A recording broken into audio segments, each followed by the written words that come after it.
Finding my way for so long felt like a struggle. In margins of high school notebook pages read, "Find a way out." Years of searching for something I knew, yet it eluded me. This way out. How was I to know the way out was in? Thank you to the signposts of the way, the awakened ones into which I bumped, for gratitude swells in one that is freed from this struggle. A spaciousness, a heart space, is available within. Those who come can also be free.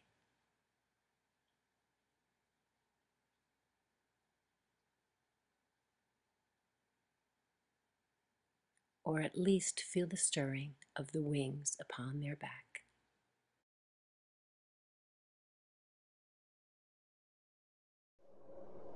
Hi, my name is Judy Guadalupe, and I'm thrilled and honored to be with you today to share my chapter in an anthology called Pebbles in the Pond, Transforming the World One Person at a Time. In this anthology, there's authors from 11 different countries, 4 best-selling authors, each sharing their transformational story of caterpillar to chrysalis to butterfly. Some of the stories are heart-wrenching, about forgiveness and surrender, and each of them is about the power of love and the power of the pond, a rock in a pond that ripples out into the world when we each allow ourselves to have the voice of our authentic selves. I'd like to read to you today my story. It's called Surrender to Love. I'd like to ask you to just go ahead and lie down or relax as you listen. If you're here because I asked you to, I thank you and honor you. And if you found Pebbles in the Pond in some other way, I know it's because you too are a pebble in your pond to ripple out into the world and transform this planet one person at a time. As you and I allow ourselves to be transparent and vulnerable, we heal and uncover our authentic selves, our essence of love. Our transformation is like an imaginal cell for the planet, a pebble in the pond. The ripples help others realize their butterfly potential. The death of something is always simultaneously met with new birth. Have you experienced that your most profound transformation often occurs through the challenges and upheavals in your life? I sure have. Often it seems the time between the metamorphosis of caterpillar and butterfly is fraught with challenge and pain.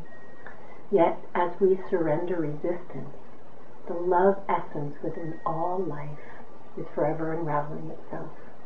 I've been blessed again and again to see that moving through pain and trusting what I cannot yet see will yield unforeseen blessings and growth.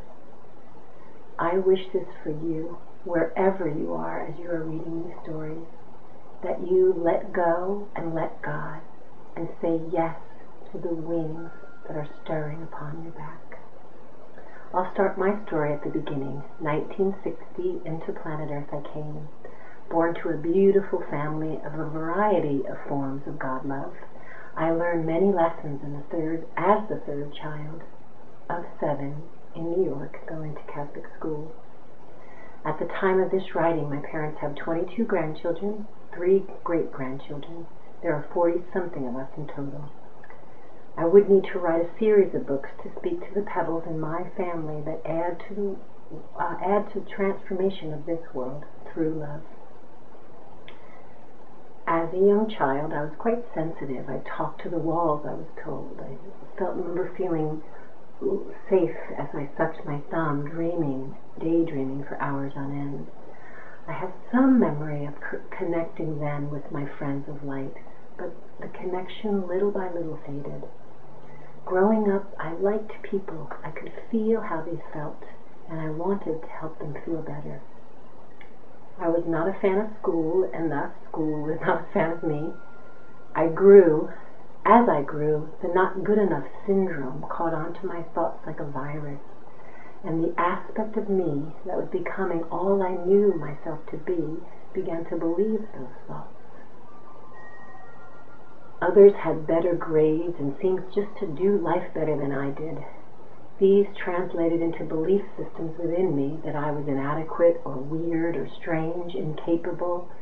and that I just didn't belong here. Like many, the light of my essence began to dim.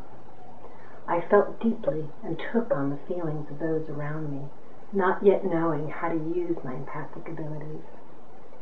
In high school, my friends and I were kind-hearted beings who loved to party and rebel against some norm we could not fit into or access.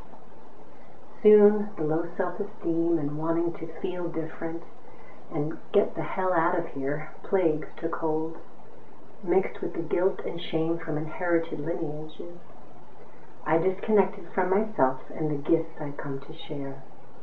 I decided, like many at the time, to self-medicate. By the end of high school, I had no conscious access to my world, inner world, or spirit. After that, life went downhill rather quickly. I spent 8 years with using certain drugs and then trying to get it back together, having a new relationship, moving to a new city, new school, and then finally alone in a closet with a pipe. The power of addiction had taken hold. As love would have it, at 26, after 3 sleepless nights and yet another freebase binge, I needed to get home. At the risk of sounding cliche, this is how love called me home. I was driving home and I had to pull over as my eyes were burning. I pulled over in front of my parents' church, and I remember saying, I thought I was going to go blind. I remember saying, God, if you don't make me blind, I'll do anything. Before long, my eyes cleared and I drove home. And at the same moment when I got home, my mom, who I'd call a huge rock in my pond, she shared that she simultaneously was praying to God and said, I give up. I can't do this anymore. I give her to you. She's yours. Within a couple of days, I was in rehab. Within a couple of weeks, I desired a new life. I was immediately graced with people who had something I wanted. I could see it. I could taste it, this light in their eyes, and I listened. My counselor recommended a halfway house for me, and somehow I knew it was going to be a gift. For some, living in a halfway house with 14 addicted women, cleaning the house, having to work and go to AA and NA meetings, and counseling may not be seen as a gift. It wasn't always easy, but love called me inward and forward. I stayed a year. My true self, underneath the self-loathing that guilt and doubts was emerging. One evening on a run, I stopped at a lake and I sat on the ground. Within seconds, I felt as if I was disappearing. I could feel myself as one with the birds and the trees and the water. It was as if I was melting and expanding in the exact same moment. There was no fear, just a vast and timeless spaciousness with peace and unconditional love. As my awareness came back to my body, I felt that my heart had blasted open. I ran home. I spoke with my counselor at the time, who told me she wanted me to go to the other residence counselor, who was a Catholic nun, for the spiritual stuff. I felt some resistance, but agreed to meet. The evening boasted a gentle breeze, and the white wicker chairs on the porch of my temporary 5-floor Victorian home shined in the moonlight as we sat. Forever etched upon my soul, we communed.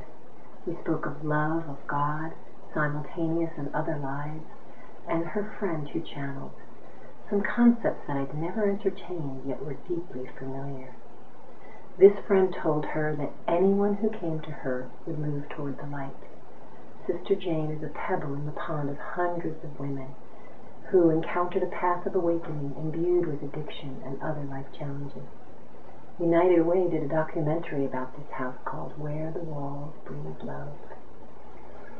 I found it funny when I asked her one night, how about the part in church where you say, Lord, I am not worthy to receive you. I feel unworthy enough. I don't understand this.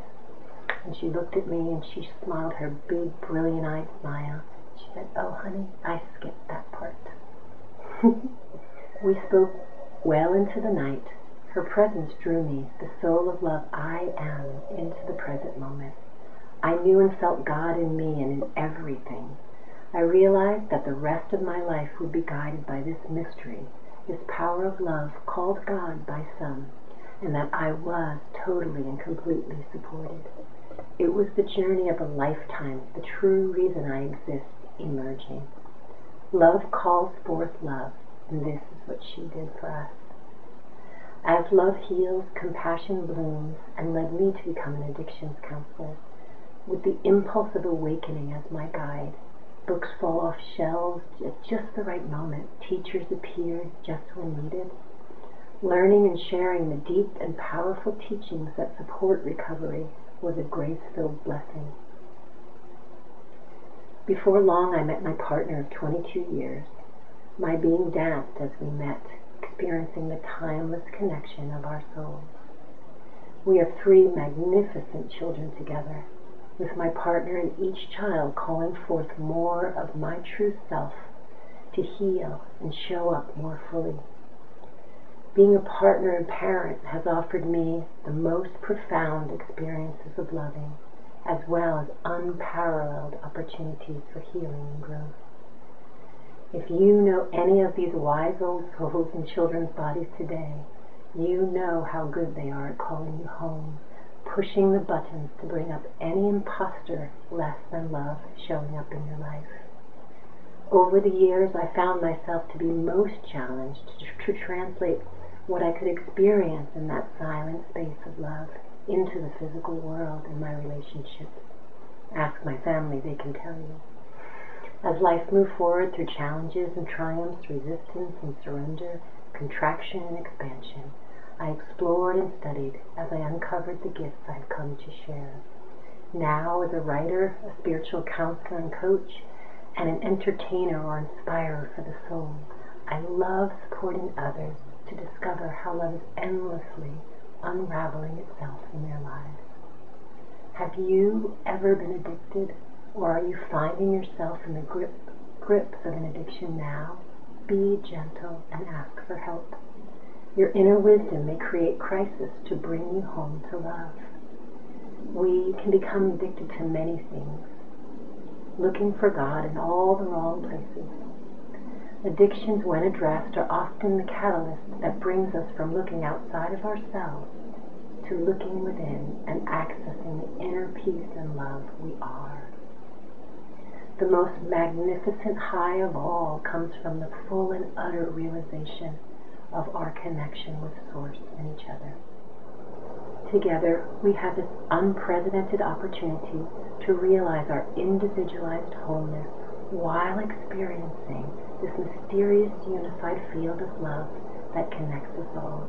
How thrilling to be a part of the global transformation as we hear many more stories of how we each surrender to love, one pebble at a time.